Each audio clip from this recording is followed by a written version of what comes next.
Welcome everyone to the second Connecting the Dots advocacy training. I'm Katie Sieverding. I'm with the South Dakota Head Start Association, and I'll kind of be the moderator today. Today we have discussing Advocacy 101. We have Deb Soholt with us. She's a registered nurse and is recently termed from serving 8 years as a South Dakota State Senator. In that role, she was the chair of the Senate Health and Human Services Committee. She chaired the interim study groups regarding domestic violence, child maltreatment, and mental health.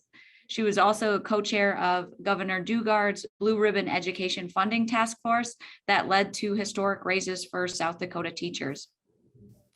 Within the National Council of State Legislatures, Deb was a co-chair of the Health Innovation Task Force and an Early Learning Fellow. She recently re-careered from being the director of Women's Health for Avera and is now co-owner of Influential She LLC, with a mission to accelerate the influence of women in the world. We want to thank Deb for being with us today, and then also Lucy from Mile Up for helping us to monitor everything on the platform and the chat. So any questions that you have, we ask that you ask through the chat, and we'll monitor them and ask them as we go along. Thank you, everyone, and welcome, Deb. Well, thank you so much, Katie, Lucy. Can you hear me okay? Just want to make sure things are coming through all right. I got the thumbs up. You know, in this virtual world, we just can't exchange our energies. So I would much rather be in the room with all of you and really helping to understand, you know, what all of your issues are with respect to advocacy for this just incredible work that you do. And so I'm just really delighted to be with you today. You know, when you think about early childhood and just the incredible mission you have, and this is the mission from Head Start, but I love the whole coalition that you have together, because you really have a lot of power in knitting yourselves together in this whole early learning idea. And that's where it comes from, is coming with a united voice, but yet a different story based on the population that you have. So I'm going to talk just a little bit about what are the things that really matter in early learning and my experience of the powerful nuggets that you can bring forward when you're trying to tell your story.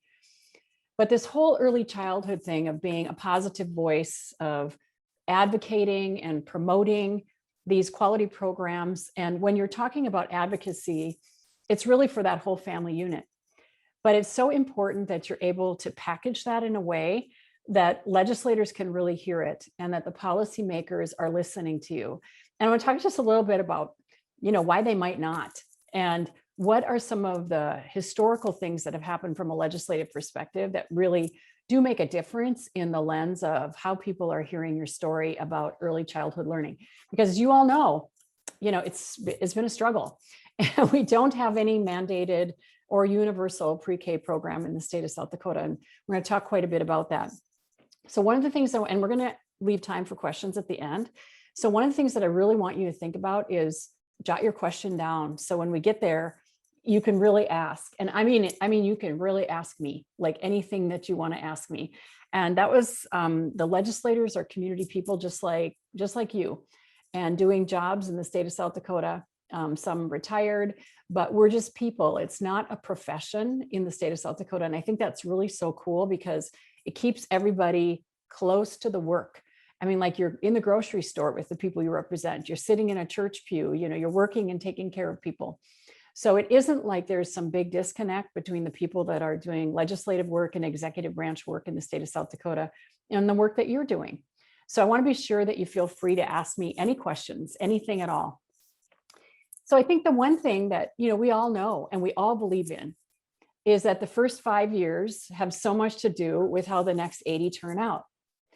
And so many times when you're thinking of kids, like, you know, busting out and really making their way, anybody who's in early learning work knows unequivocally that it really does make a difference the time that we're going to invest before they're 5 years old. And with our own children in the home, you can really see that happening.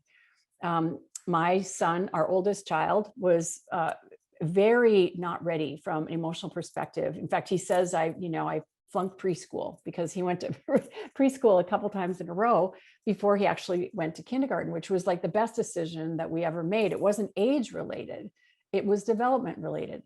And all of you so intimately know and fight for every day this holistic picture of these families, how these kids are at a state of readiness to go to the next step. And so it's so important. And yet we have this amazing story to tell that kids really matter, and kids matter like all along the continuum, but the little ones, they like really matter. And yet it's really hard to have this early start conversation be super heard by people. So we're just going to go over some, because I want to pull this into the political perspective of like how you can use it, but what are some of the things that we know that's going on within our state, within the little ones right now. So if you look at this early learning work, and I know the early learning advocacy work really represents those that are in private preschool kinds of situations, in the Head Start situation. But when you really think about the vulnerable kids, because the private schools, they have parents that are able to ante up that tuition and have their kids go. I was fortunate. I was able to fund my kids going to preschool. But when you look at the statistics about kids in the state of South Dakota, we have 18,000 as of 2019 that were uninsured South Dakota kids.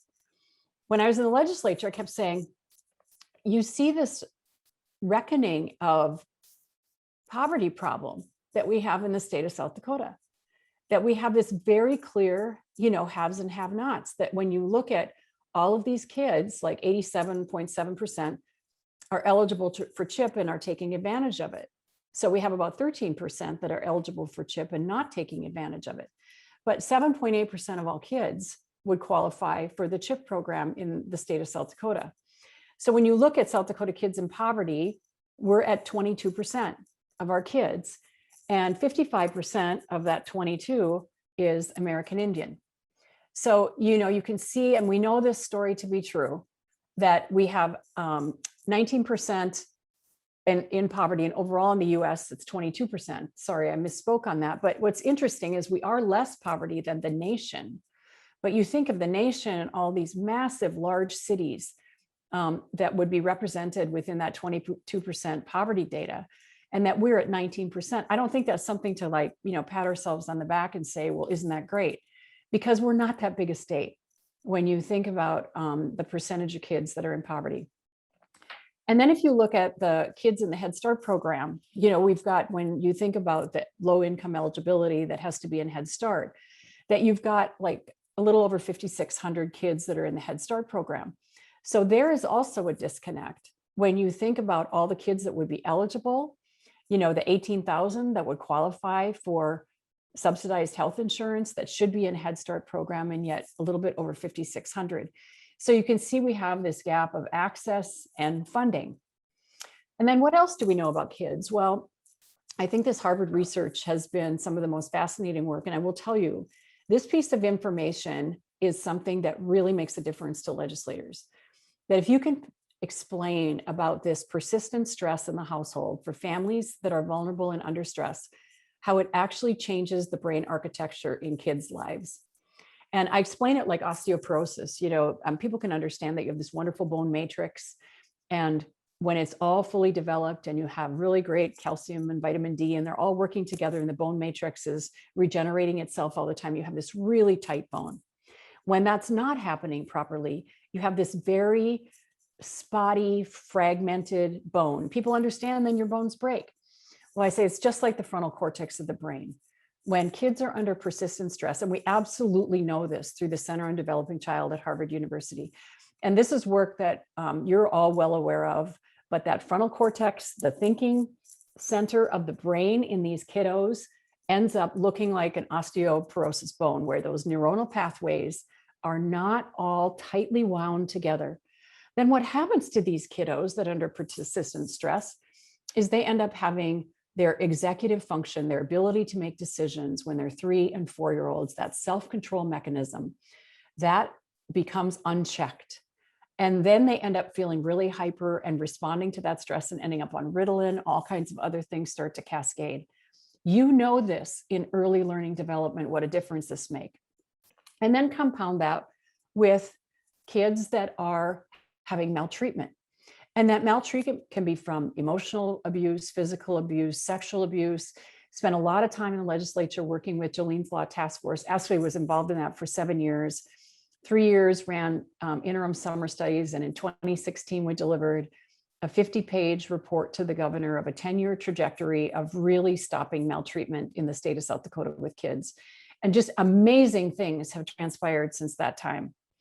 And we found out in 2015, we actually had to do a side-by-side data analysis from all these different databases that report on kids. And what was astounding to us is that we know that 4,000 kids a year are being reported with sexual abuse. And we only had 2 of the tribes reporting in that data. Now just think about that. If we had 4,000 kids being threatened by another country on the borders of South Dakota, I mean, we would be all up in arms. And yet this idea of sexual abuse of our children is so hard to talk about. And that is something that's being tackled under the Center for the Prevention of Child Maltreatment. And I was the lead person on securing that funding to establish that center within USD, and amazing things are happening. Because now we understand that these cumulative adverse childhood experiences, and that may not just be from sexual abuse or actual physical abuse, but this emotional abuse, the divorce of parents, the arguing of parents, the high alcohol within home, these kids that you're working with all the time in early learning, particularly with the most vulnerable, that these ACEs scores, which started with research by Dr. Robert Anda, we actually brought him into the state, and this is just 2018. So think of this, in 3 short years, we had not one qualified ACEs person within the state of South Dakota. We weren't even talking about these cumulative events that lead to high stress that are directly linked to cancer, heart disease, other issues down the road, drug and alcohol use, suppression and tamping of these emotions. And now we have in South Dakota, because of the work of the Center for the Prevention of Child Maltreatment, along with Children's Home Society, we have 140, as of today, 140 trained presenters in how ACEs matter. And over 14,000 people in the state of South Dakota have heard about it. It's like extraordinary.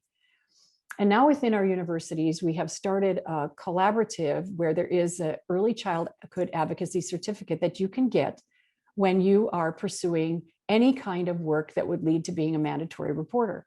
And we're trying to arm our mandatory reporters to understand this stress with kids at a higher level. And of course, you're seeing in interrupting this early childhood learning trajectory, the re-traumatization of events and things that happen that are triggers to these children. So we can't think about how do we help learning without trying to attend also to the whole family and where kids are at from their emotional and physical experience within the home.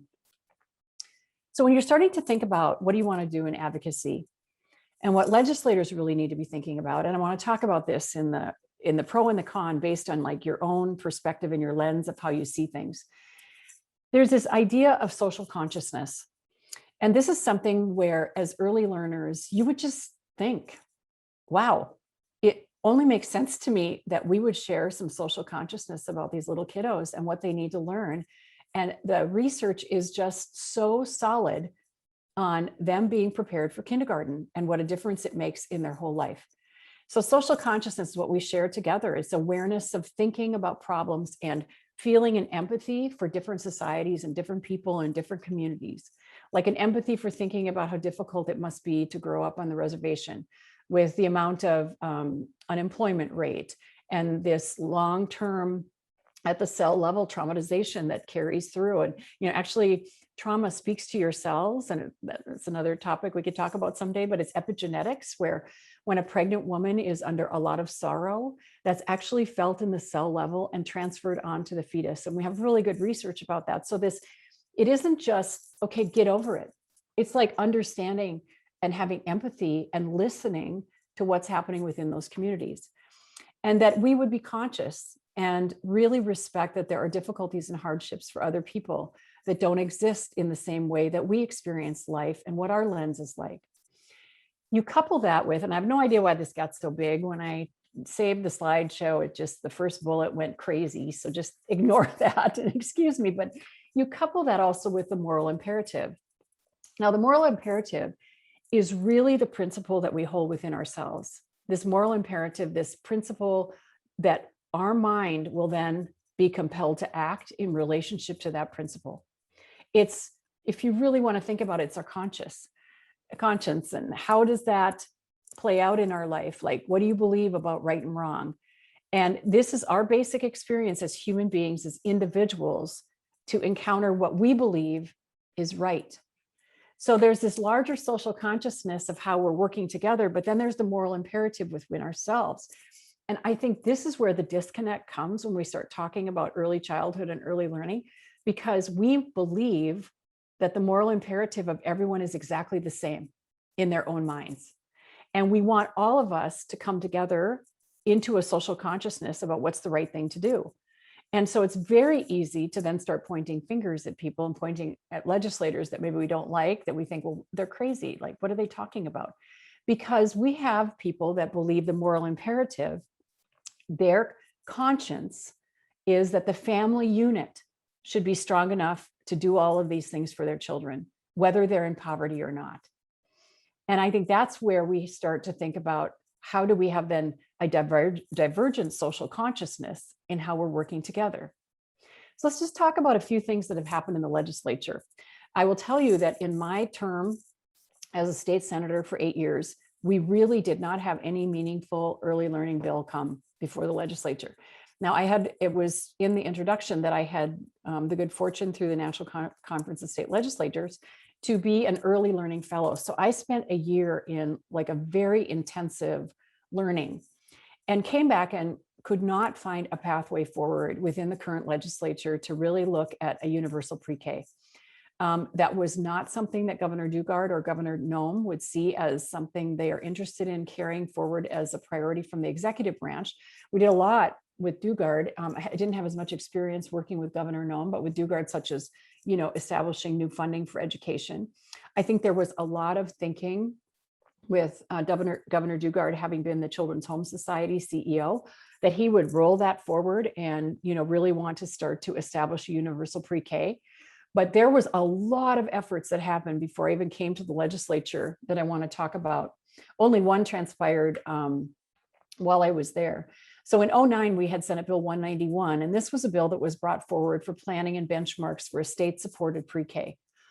In 2009 and 2010, and you can see that also, and I think it's really funny that the number is exactly the same from year to year. That like usually never happens. That is, and I even double checked it because I'm like, I don't think I have that right. But they were both Senate Bill 191, both in 2009 and 10. And the group that was bringing something together in 2009 actually kind of repurposed the bill, because many times getting legislation done is incremental and it takes years of time to really make it happen. And so they repurposed it into establishing a South Dakota Early Learning Council that would be state funded so that we could determine what to do for universal pre-K. Both of those were heavily involved and led by people in business. And this was when the makeup of the Senate was actually much more even. We had a lot of Democrat. Scott Heideprim was leading the Democrats in the Senate, and Dave Knudsen was leading the Republicans in the House. And they actually really started to work together around this idea, both in the Senate, sorry. And they started to work together around this idea, and they were working with business people around that idea of Bill Gates, of saying, whatever we do in that early part of life pays incredible dividends moving on. And they had pulled all kinds of economic data. Ron Moquist out of Sioux Falls, that was the head of Raven Industries at that time, was heavily involved as a businessman, saying, this is our future workforce. It has to be multifaceted. We can't just say we want to keep our high school kids, in the state. We have to be able to say, we want to grow our own in a healthier way and then have them stay in South Dakota as best we can. Both of those failed miserably in the House. That's all I can say about those bills. So then there was 2 bills, House bills, that came forward in 2012. There was a 2-year pause.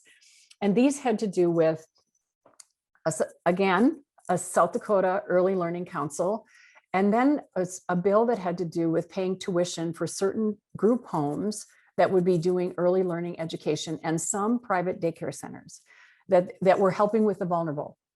And both of those failed. The South Dakota Early Learning Council failed. I don't even think it made it out of the House, but I do know that the tuition part failed in appropriations, and appropriations is the funding committee that decides where's the money going to go. And then in 2013, we had House Bill 1183. This was then, all right, let's back way off and look at doing something that's pilot, home-based, virtual preschool education. So, and there's more to the bill than that, but it was really a precursor to COVID learning.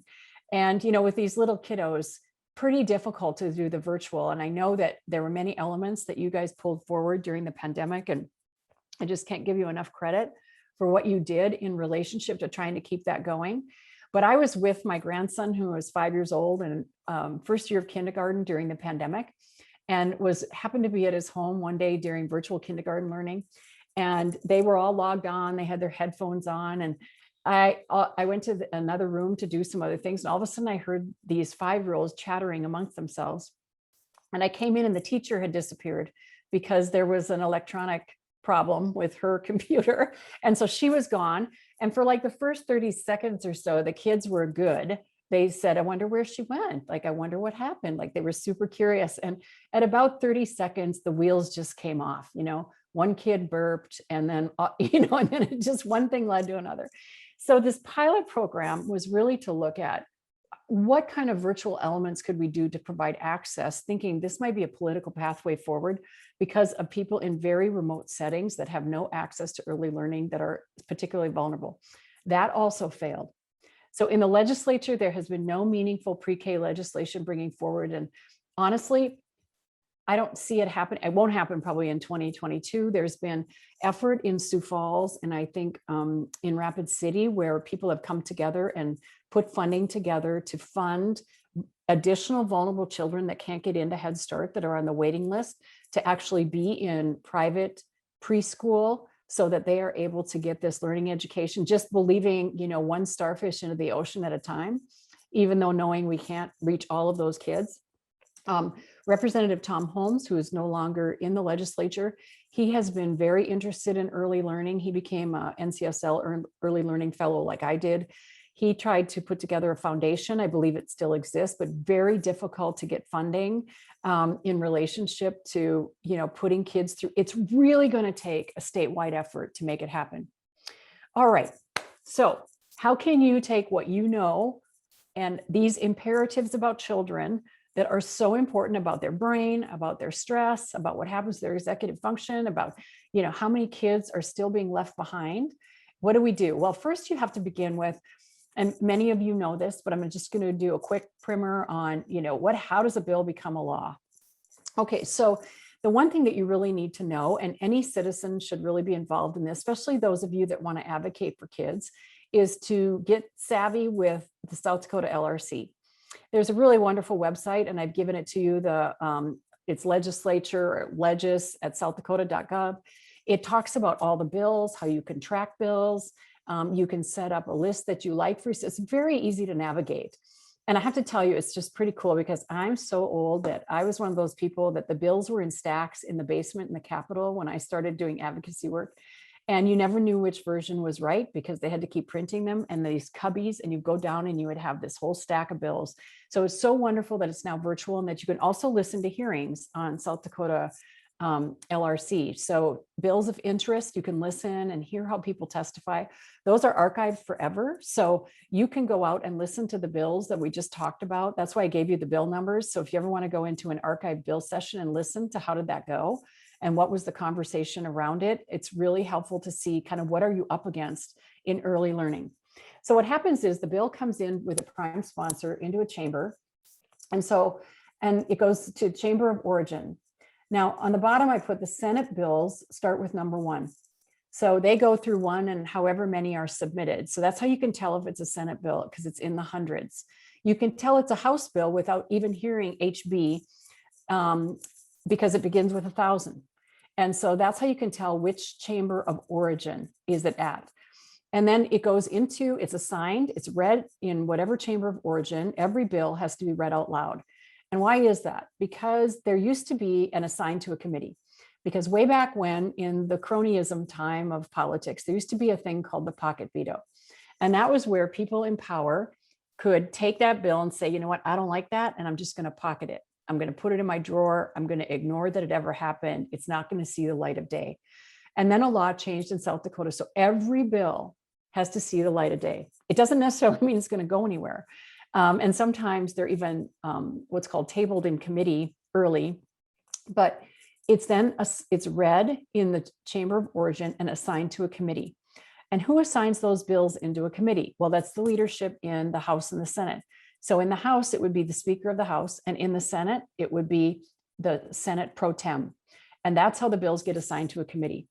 And so then I was a committee chair of Health and Human Services Committee. I also chaired Education for a while. And those are somewhat powerful positions because you can decide the cadence of how those bills are heard and what is going to happen to that bill and what even help along its success in how you put that cadence together and when it's going to be heard in committee. So then there's committee hearings on the bills. The reason you might not have a committee hearing is if the bill is just gnarly and not ready. And sometimes the committee chairs will work with the prime sponsor, or the prime sponsor doesn't like the directions it's headed. And so there is a request to table. And when you table, it's a non-debatable motion. And it just, the bill, we say we vote to table. Typically, out of courtesy, you do table a prime sponsor's bill when they have requested it, and then it's just done.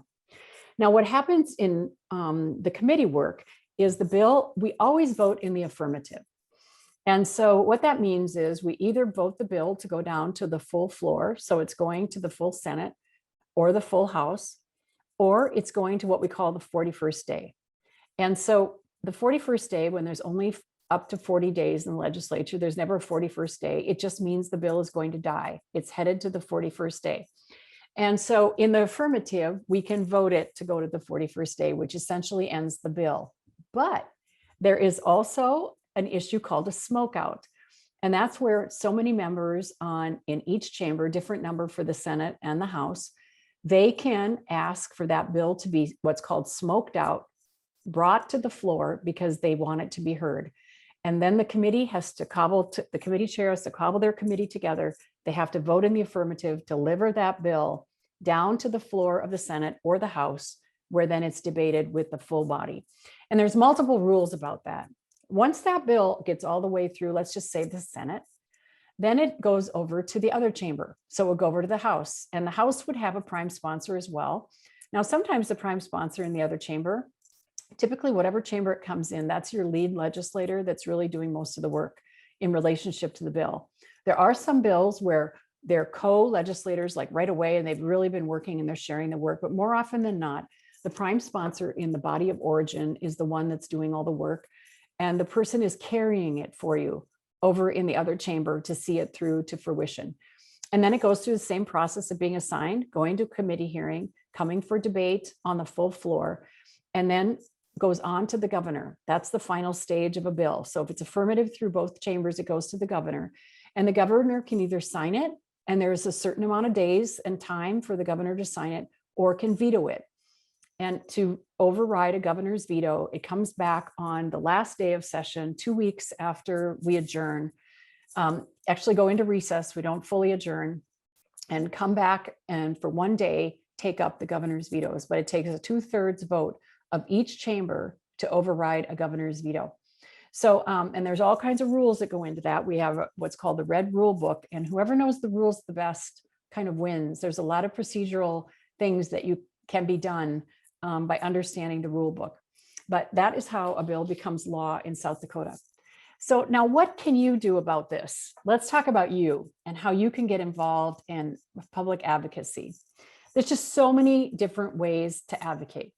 So the first is what type of political junkie are you? So I always was very interested in politics, but was not formally involved.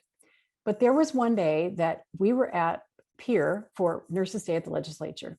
And there was a pretty controversial, this is when we were dealing with, can you smoke in public places? And it took like over a decade to decide not to smoke in public places and to wear seatbelts, to have that be mandatory, because people are just like, you can't tell me what to do. I mean, rugged South Dakotans, we really don't like mandates. And I was like, well, that's fine. If you fly through your windshield because you didn't have your seatbelt on, you don't have insurance, maybe we don't take care of you. I mean, so, but what happened to me is I was with some very seasoned people that understood what they were doing. We had this chili supper, which happens every year with the nurses in the legislature. And they come and talk about issues. And we sat down at the table and just started chatting about these bills. And I was blown away that actually what we had to say, because of the expertise we had, started to change legislator minds. I was kind of stunned by that. And then we went to a committee hearing, And we could see people voted differently because of the information that we had shared, and actually used some of the examples from us as nurses in that testimony when they were a committee member. And I walked away going, wow, okay, so like politics in South Dakota is really about rolling up your sleeves and who shows up. It's not really a big mystery. There are ways that you can show up with the legislature and just decide, how interested am I in this one particular issue? Or do I want to just hear from my association that's developing those opinions? Or is there one thing I want to start talking with legislators about? So you have to kind of determine, because then I became an incredible political junkie, which ended up, leading, I led a lot of things through the work with the Nurses Association and with the Board of Nursing, and then ended up running for office myself, which a lot of you on this call should actually really consider doing. So we'll get into that in a minute. The first thing you need to know, and you can go to the South Dakota LRC, or you can talk to your folks in advocacy, is what legislative district are you in? And within each legislative district in South Dakota, there's 2 in the House of Representatives and 1 in the Senate.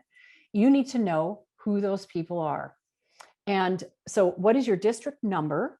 And now we are working on redistricting in the state of South Dakota. So you're going to have to keep track of this over the next year to figure out which legislative district you might be in.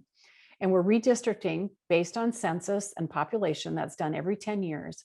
And so South Dakota is in the redistricting process right now, trying to keep the districts relatively even in a population base. So who are your legislators? Have they been in for quite a while? Some people move from the Senate to the House, to the House, to the Senate.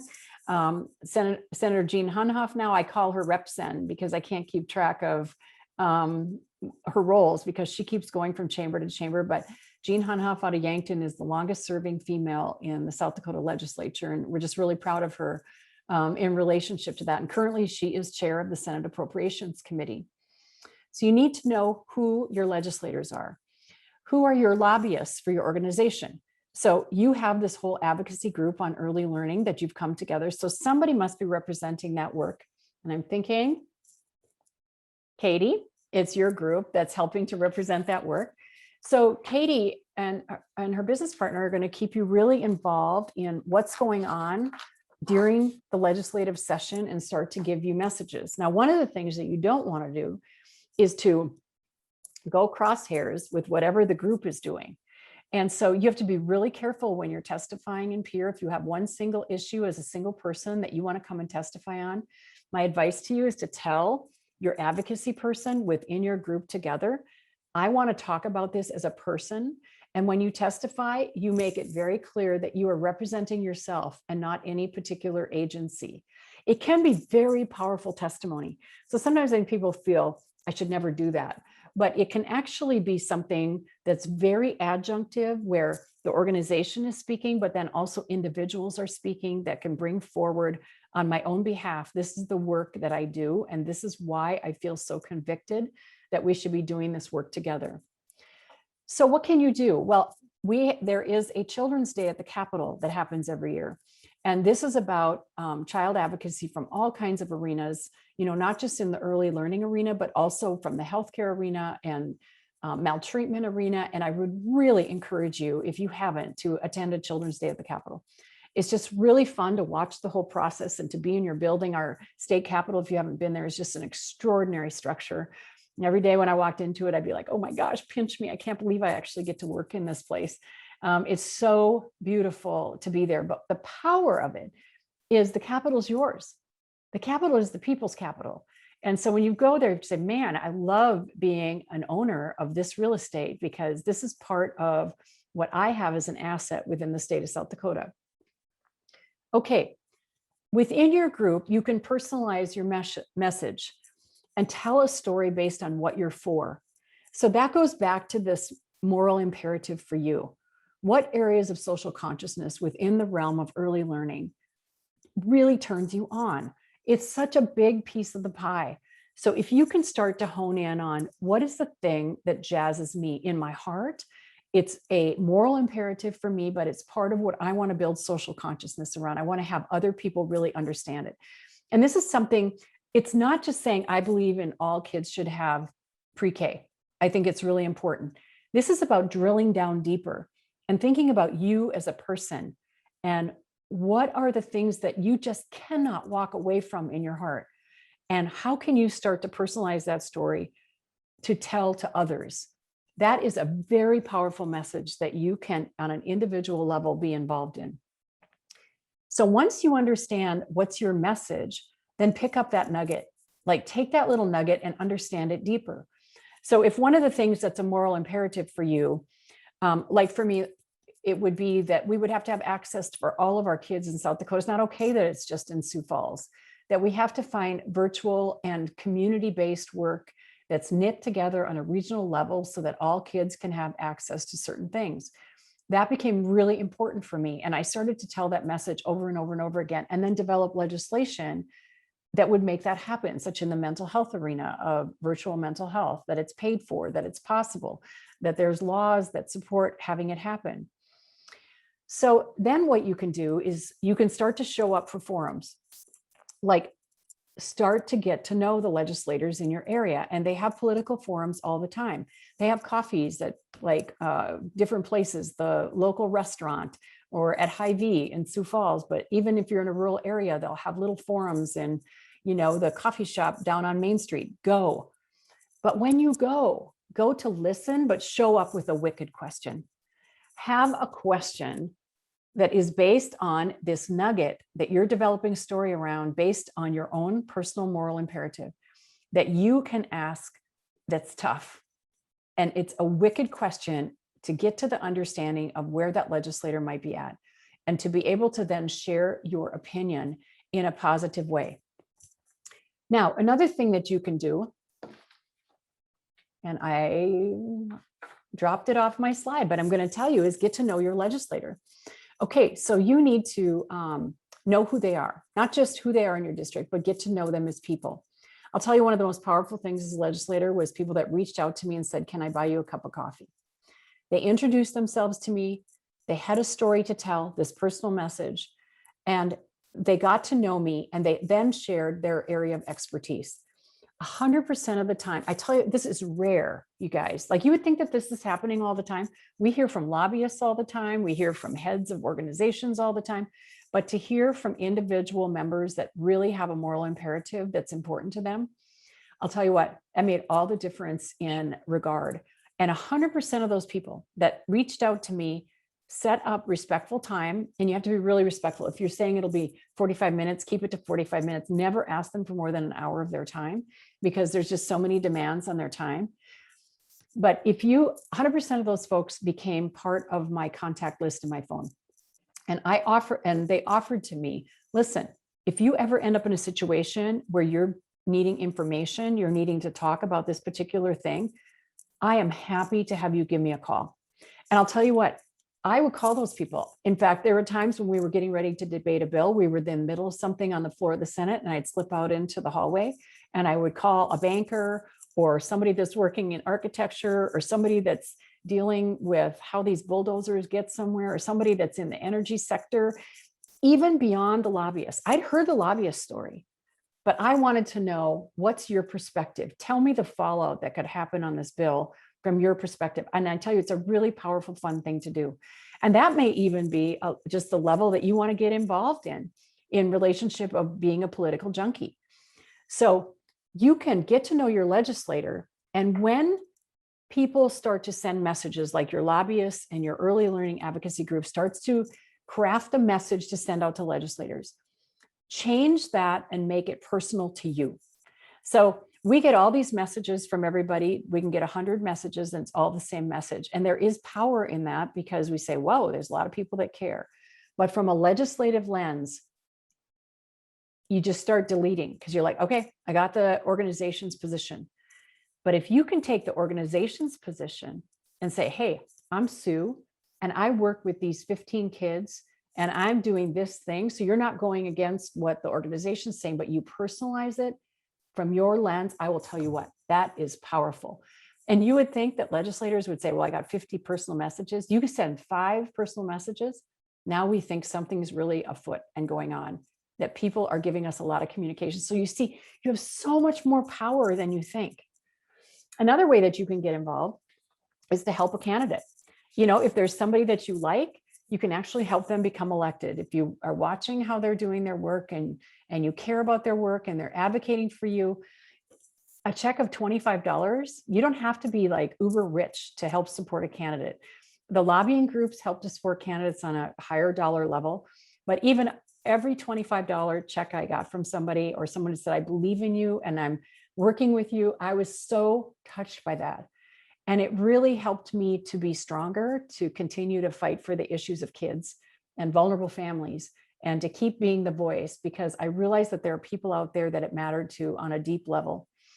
So you can help a candidate. You can, even if it's not that, you can say, hey, listen, I'd love to walk with you in some neighborhoods and to get the word out about your campaign. I would love to put a yard sign in my yard because I'm in your district and I like what you're doing. And can I put a yard sign and can I come get it? I'll talk to my neighborhood and get votes for you, even 10 votes to help somebody get elected. I cannot tell you what that means to a candidate. And I think sometimes you think about this on such a big scale. Well, what do I have to offer? I'm just this individual. You don't even have to take so much time. You can actually write a note of encouragement to a legislator that will just knock their socks off. I watch what you're doing. I see how you're fighting for kids. I'm fighting for kids too. I got your back. I believe in what you're doing. Keep going. That is an email like that. It goes so far because the folks doing this work are just like you. And, you know, we have obligations and families and jobs and all kinds of things going on. So just to have the encouragement to keep going can mean so much. And then I really want to encourage any of you to think about becoming a candidate, because being elected and serving in the legislature is just such an honor, or city council or a county commissioner or the school board. So if there's anyone out there that just is feeling that stirring, that this political world is exciting and, you know, super interesting, then you can certainly reach out to me and I can talk through what does it mean, like, but I will tell you, it's the greatest honor of a lifetime to serve the people of South Dakota, and in such a way where you can really know a lot. You know, there's only what 850,000 of us, maybe 875,000 of us. And if you work at it, you can kind of know almost everybody. And that legislative role really helps you to see the breadth and the depth of what South Dakota is all about. And I feel very hopeful and optimistic that something can happen in early childhood learning. I'm not a fatalistic person. I'm always thinking there's a possibility and there is a way. It's just going to take enough of you talking to enough legislators that have open minds to have this history of these bills, to have the truth of the matter about our kids, and start to build an effort of seeing that we need to do something different, and working together with dissimilar bedfellows, if you will, you know, healthcare, business and industry, chambers of commerce. It only takes one to really get something going. And for all of you out there that say, well, politics just isn't my jam, I'll tell you, we all do politics all the time. We do politics in our family. We do politics amongst our friends. We do politics in the business world, because what is politics? It is really just reconciling differing values. And so you could think about politics as how it's connected to our social consciousness and our moral imperative. It's at our deep-seated values. And that is how we view the world. And that's all politics, is reconciling that. So we all do it. You can't say, well, I don't do politics. Yes, you do. It's just a matter of degree and how much you do it. So I am just totally open to, I'm going to stop this sharing so I can get back and see the chat. And so if anybody wants to, I don't know if there's questions in the chat. Okay, good. You can make, Kayla said she'll make the PowerPoint a PDF so you can have access to all the slides. And so I'm just open to thoughts. It doesn't even have to be a question, but some thoughts on advocacy within the early learning space. Oh, and I can see the PDFs out there already. That's cool.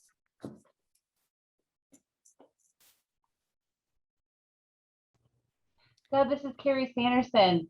Hi. Oh, hi, you're on. Oh God, CVCM got some props. Yeah, just wanted to say thank you so much for taking time to share with us. I know I've really learned from you watching how to shape that message to try to get more folks to see the purpose and value of what you're saying. I think that's so important for early learning, as preschool and childcare tends to be a hard conversation for South Dakotans.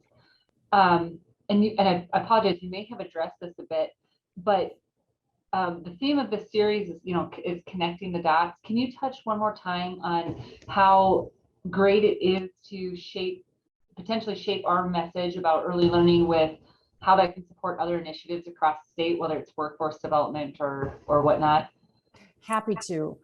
Yeah. So I think, one of the things that like legislators just can't hear is, well, it's important for all kids to have pre-K education. I mean, it's just noise. It's just been there forever.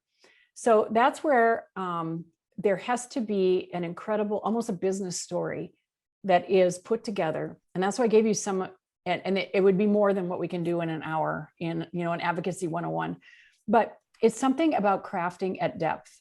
And let me just tell you about this theory. It's called Theory U. A guy named Otto Scharmer, he developed it. And it's about taking a group of people down the U. So when you think about how a U looks, and people want to jump the U, they want to say we're at the top of the U and we need to have early learning and we're going to jump over to the solution. That only works when you're doing something like, all right, you have a cardiac arrest and now I'm going to, do CPR. That only works for very task-oriented kinds of things. If you want to do something at depth, like thinking about pre-K and kids and the long-term effects, you have to go what's called down the U. And so you go through these phases of like open head, like we have to have, what do we all collectively know about this together?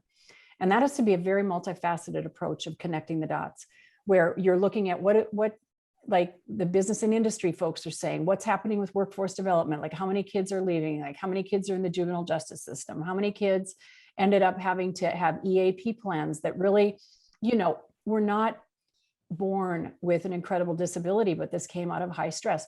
What kinds of health issues are these children having? How many are in fractured homes? How many kids? I mean, all of that has to be put together in a way that is shown in like 2 or 3 slides. Like there's this power of showing. And that's why I showed you just some slides about how to represent some data and have it tell a story. So you're walking people down the U and you go from open head to open heart. Okay, now some compelling stories are coming out and my heart is starting to open up because I'm starting to see the realness of it. And you finally then get to open will. And with your open will stage, you can start to captivate the imagination of people around something larger than yourself. And that's where you start thinking about who are all the sectors that kids matter to: education, health, family units, WIC program, economic development, workforce development, special education teachers within schools. So start to do a business plan idea around how does this cost us money in the long term? Like not just waiting to say now they've shown up as adults and they're healthy, good adults, but every step of the trajectory. What does this cost us to keep going as we are with this insanity? And to compare it with those preschool kiddos and how they show up with state of readiness. So that's why it has to be an effort that's, and I think that was what some people were trying to do by developing these early learning councils, to try to establish a deeper dive. I think maybe the best bet for the 22 session is to get a legislator that's going to get turned on to have an interim committee in the summer of 22 to really start to look at early learning, that we're not bringing a bill and trying to convince somebody to do something, but we're saying enough is enough. And that you've built an energy around all these legislators you're going to talk to about, we can't keep going as we are. This is like insane. So yeah, it's probably more than we could talk about in connecting the dots, but you really have to get, like in the education funding reform, we got chambers of commerce involved. We got so savvy that we were like with these small communities where we thought there would be a no vote coming out of a legislator. We said, who is the power broker within this small town? And it is a guy that runs the elevator or whatever, like, there's always somebody, a man, woman, that's sort of like, in Sioux Falls, I could name 15, 20 people that are sort of running things. And you have to get to those people and you have to have them start to put pressure on the legislator because you've convinced them with this phenomenal vision of what is possible.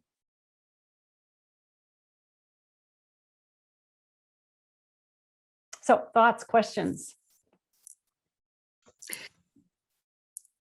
I want to make sure everyone had a chance to share their questions, but I did want to just share some. I love how you made advocacy so easy and so approachable, right? Because so many people are really kind of terrified of that word. They feel like it's a lot bigger than what it is. If it's okay, I would love to just share real quick some of the easy steps that we've created on our website for people. Oh, great idea. So this is kind of part of the awareness campaign that we're starting now all the way through legislative session. So we do have some of these large banners around statewide, but the two hashtags we're really focusing on are hashtag solve childcare and hashtag so that kids matter. And what we want to see here are people, educators, providers, resource providers, healthcare workers, business owners, you name it, taking pictures with these banners and then putting it out on social media. When they do that, we're also going to be hanging them up at the Capitol during the Children's Day, which is January 20th this year. So if you don't have the physical foam board, these are available for you to print off on a regular size printer paper. Okay, Kayla, before you go on, I want to just add to that. So Please. this is such a cool idea, because what you can do is take your legislator to coffee and then talk about it and then say, hey, listen, let's take a picture with this cool banner because you just love kids. And, you know, I see your heart. And it like really, so let's take it, and then you tweet it out and send it out, and you've got the legislator like kind of out there, and they're not going to tell you no, because you could say, you maybe not, they may say, I don't want to get into the childcare thing, but kids matter. Who's going to say no to that? And I would also add that I think in general, if you take them out to coffee and do the, the explanation, I think that they love taking pictures with their constituents. They love getting out, even if they don't, aren't going to be the champion of this.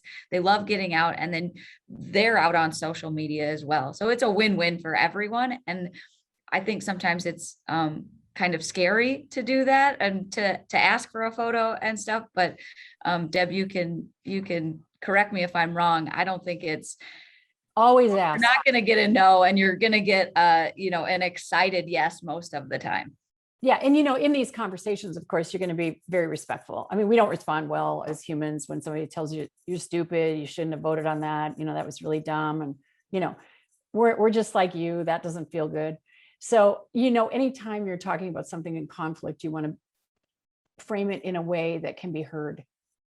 And so, I saw your vote on this. Maybe all the information wasn't available to you. Here are some of the concerns I have about that vote. And I know that things are moving really fast in Pierre. So you always want to put them in a way that, makes them feel like they can hear what it is you're trying to say.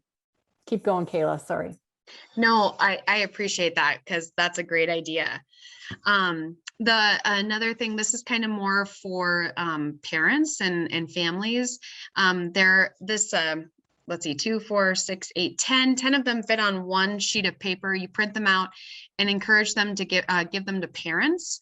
It says, I can go to work today because of, and then it talks, and then you say which provider it is that is allowing you to go to work today, because we are really focusing on this as part of solving the workforce issue that we are seeing in South Dakota right now. So smart. Yeah, well, and we just need your guys' help to get it out there as much as we can. And then, like Deb mentioned earlier, if you do really want to take a deep dive and you want to be in this realm and just take it a next step further, this take action page, that'll give you templates of letters, where to start, beginning talking points, where to find your legislators, who they are, so you know who you're looking for, contact information, that type of thing. It's an extended page you can go to there. And if you want to, and I really love that for the tips to help figure out your nuggets that are based on who you are. So that's where you can go and get some really formal information on how to learn to craft your message. And when you're going to talk to a legislator, just pick one thing and 3 reasons around it. You know, you don't have to do this whole huge thing. And I think that's what feels intimidating. Just have one thing that you're interested in talking about and say, here's 3 reasons why. Yeah, great point. You don't have to make it a big long spiel, right? Right. And then the social media toolkit, we already have some graphics and words that you can, and messages that you can literally just copy and paste right on to whatever platform that you're using. So that's all here, along with some videos of our not so typical advocates.